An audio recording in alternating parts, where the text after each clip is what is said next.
Hello and welcome to all viewers. इस video में हम एट ग्रेड अभ्यास पुस्तिका के अंतर्गत कक्षा 8 में लेसन 10 जिसका नाम है द बलून गुब्बारे वाला, इसके सभी प्रश्नों का सॉल्यूशन करेंगे। तो चलिए शुरू करते हैं। Multiple choice questions, choose the correct option and write. Question number 1, where does the balloon man stay? गुब्बारे वाला कहाँ पर ठहरा हुआ था? स्कूल, हॉस्पिटल, गार्डन या फिर मार्केट स्क्वायर? तो इसका राइट आंसर होगा मार्केट स्क्वायर, बाजार चौराहे पर। Question number 2, balloons are tied together with a? गुब्बारे एक साथ किससे बंधे हुए थे? पंच, गुच्छे में, रोप रस्सी से, स्ट्रिंग धागे से या फिर स्ट्रैंड तार से? तो इसका राइट आंसर होगा स्ट्रिंग धागे से। Question number 3, if you get your favourite coloured balloon how would you react? यदि तुम्हारे मनपसंद कलर का गुब्बारा तुम्हें मिलेगा तो तुम कैसा महसूस करोगे? यू विल क्राई, तुम रो दोगे। यू विल बी सैड, तुम उदास हो जाओगे। यू विल बर्स्ट इट, तुम इसे नष्ट कर दोगे। या फिर यू विल बी हैप्पी, या तुम खुश हो जाओगे। इसका राइट आंसर होगा यू विल बी हैप्पी, तुम खुश हो जाओगे। Question number 4, the opposite of pretty is? Pretty का मतलब होता है सुंदर, तो इसका अपोजिट हो जाएगा अगली। अगली यानी होता है कुरूप। लवली का मतलब होता है प्यारा। डिसेंट का मतलब होता है सभ्य। और चार्मिंग का मतलब होता है आकर्षक। Question number 5, give one word for a hard और सडन पुल? जोर का खिंचाव या अचानक का खिंचाव के लिए एक शब्द बताए। फोल्ड, पुश, टग या फिर ड्रैग? तो इसका राइट आंसर होगा टग, TUG। फोल्ड का मतलब होता है घड़ी करना, पुश का मतलब धक्का देना और ड्रैग का मतलब धीरे धीरे खींचना। इसके बाद है फिल इन द ब्लैंक्स, रिक्त स्थानों की पूर्ति करें। Question number 6, never seems to think of lunch? कभी भी लंच के बारे में नहीं सोचता है। Question number 7, some are big and some are small? कुछ बलून्स बड़े हैं और कुछ बलून्स छोटे हैं। Question number 8, we perhaps shall see them sailing high? हम शायद इन गुब्बारों को छोड़ने के बाद आकाश में उड़ते हुए देखेंगे। Question number 9, the rhyming word for go is? इसका आंसर होगा बिलो। गो का मतलब होता है जाना और बिलो का मतलब होता है नीचे। पोयम के अकॉर्डिंग गो का राइमिंग वर्ड हो जाएगा below. Question number 10, one word for to have a particular opinion और आइडिया इज? तो इसका राइट आंसर होगा बिलीव। एक विशेष विचार को रखना या मानना, ये हो जाएगा बिलीव, विश्वास करना। Very short answer type questions, answer the following questions in one word और one sentence. Question number 11, how are the balloons tied together? गुब्बारे एक साथ कैसे बंधे हुए हैं? The balloons are tied together with a string? गुब्बारे एक साथ धागे से बंधे हुए हैं। Question number 12, what will sail high in the sky? आसमान में काफ़ी ऊंचाई पर कौन सी चीज़ उड़ती हुई दिखाई देगी? बलून्स, गुब्बारे। Question number 13, right the rhyming word for the following words? यहाँ पर 2 वर्ड्स दिए गए हैं जिनके राइमिंग वर्ड बताना है। पहला वर्ड है सनी। सनी का मतलब होता है धूप जैसा। सनी का राइमिंग वर्ड हो जाएगा फनी। फनी यानी मजाकिया। अगला वर्ड है टग। टग का मतलब होता है तेजी से खिंचाव। टग का राइमिंग वर्ड हो जाएगा जग, JUG। Question number 14, what is the group of balloons called? गुब्बारों के समूह को क्या कहा जाता है?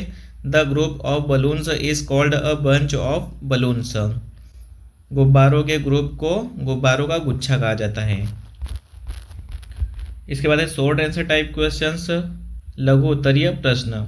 आंसर द फॉलोइंग क्वेश्चंस इन 1 और 2 sentences. Question number 15, right the name of colours used in the poem? इस कविता में यूज किए गए रंगों के नाम लिखो। The names of red, purple, blue and green are used in the poem? इस कविता में लाल, बैंगनी, नीले और हरे कलर का नाम लिया गया है। Question number 16, what is the thing which the balloon man never seems to think of? वह कौन सी चीज है जिसके बारे में गुब्बारे वाला जरा भी नहीं सोचता है? The thing which the balloon man never seems to think of is lunch? तो वह चीज़ है लंच। गुब्बारे वाला कभी भी लंच करने के बारे में नहीं सोचता है। Question number 17, do you like to play with balloons? Suppose you get a bunch of colourful balloons, what will you do with it? क्या तुम्हें गुब्बारों के साथ खेलना पसंद है? मान लो कि यदि तुम्हें रंग बिरंगे गुब्बारों का एक गुच्छा मिले तो तुम उसके साथ क्या करोगे? तो इसका आंसर होगा yes I like to play with balloons. हाँ, मुझे गुब्बारों के साथ खेलना अच्छा लगता है। If I get a bunch of colourful balloons, यदि मुझे रंग बिरंगे गुब्बारों का गुच्छा मिलता है। I will decorate my room, मैं अपने रूम को सजाऊंगा। And also share some balloons with my friends, और उनमें से कुछ गुब्बारों को अपने दोस्तों के साथ बांटूंगा।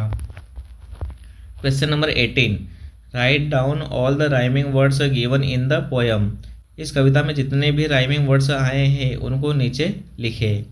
तो इस कविता में कौन कौन से राइमिंग वर्ड्स आए हैं? Dash, stays, bunch, lunch, green, between, day, away, small, all, string, anything, go, below, high, sky. तो ये सब राइमिंग वर्ड कविता में यूज़ किए गए हैं। Question number 19, long answer type questions, दीर्घ उत्तरीय प्रश्न। Question number 19, write a letter to your friend about the experience of a fair you have recently visited. अपने मित्र को हाल ही में देखे गए मेले के अनुभव के बारे में एक पत्र लिखो। तो यहाँ पर अपने मित्र को एक पत्र लिखना है जिसमें हाल ही में घूमे गए मेले का वर्णन करना है। तो सबसे पहले एड्रेस आ जाएगा कि कहाँ से पत्र लिखा जा रहा है। एड्रेस हो जाएगा जानकी नगर, सिरोही। उसके बाद किसे लिखा जा रहा है? माय डियर फ्रेंड, प्रिय मित्र। I hope you are fine, आशा करता हूँ कि तुम अच्छे होंगे। I want to tell you about the fair I visited last Sunday, मैं तुम्हें मेले के बारे में बताना चाहता हूँ जहाँ मैं पिछले रविवार को गया था। It was full of joy and excitement, यह काफ़ी आनंद और उत्साह से भरा था। There were many stalls of toys, sweets and clothes, वहाँ पर मिठाई, खिलौने और कपड़ों की काफ़ी दुकानें थी। I enjoyed the joint wheel and the magic show very much, मैंने विशाल झूले और जादुई दृश्य का काफ़ी आनंद उठाया। I also ate popcorn and ice cream, मैंने आइसक्रीम और पॉपकॉर्न भी खाए। It was a wonderful experience, यह शानदार अनुभव था। I wish you were with me, काश तुम भी मेरे साथ होते। यूर लविंग फ्रेंड, तुम्हारा प्यारा मित्र Dharamjeet. Question number 20, look at the picture and answer the questions given below. चित्र को ध्यान से देखो और नीचे दिए गए प्रश्नों के उत्तर दो। Question number 1, what is the man doing in the picture. इस चित्र में जो आदमी है वह क्या कर रहा है? The man is selling balloon, जो वह आदमी है वह गुब्बारे बेच रहा है। Question number 2, how many children are there, चित्र में कितने बच्चे हैं? तो चित्र में 3 बच्चे हैं। There are 3 children. Question number 3, what are the children doing, बच्चे क्या कर रहे हैं? The children are playing with balloons, बच्चे गुब्बारों के साथ खेल रहे हैं। Question number 4, the rhyming word for pump is, pump के लिए एक राइमिंग वर्ड बताइए। तो पंप का राइमिंग वर्ड हो जाएगा jump, JUMP। Question number 5, rearrange the letters to make meaningful words, दिए गए वर्ड्स को रीअरेंज करते हुए मीनिंगफुल वर्ड बनाए। तो जो पहला वर्ड है उसको रीअरेंज करने के बाद में नया वर्ड बनेगा व्हील, WHEEL, व्हील मीन्स पहिया। जो दूसरा वर्ड दिया गया है उसको रीअरेंज करने के बाद नया वर्ड बनेगा बाइसिकल, बाइसिकल का मतलब होता है साइकिल। यहाँ पर लेसन 10 द बलून मैन के सारे क्वेश्चन समाप्त होते हैं। Thank you.